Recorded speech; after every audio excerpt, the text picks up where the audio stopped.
Σήμερα σας προτείνω να επισκέψουμε την ιαπωνική κουζίνα και να φτιάξουμε sushi.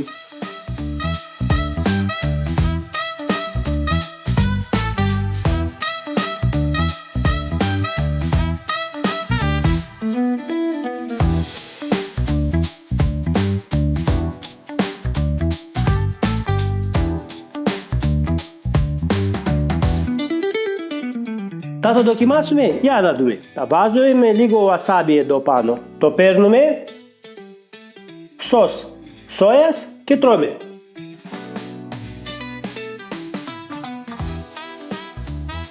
Πάρα πολύ νόστιμο, σολομό καπνιστό με κρέμα τυριού και μαύρο σουσάμι εδώ και μαζί με σως και wasabi, τι να πούμε, είναι κάτι καταπληκτικό.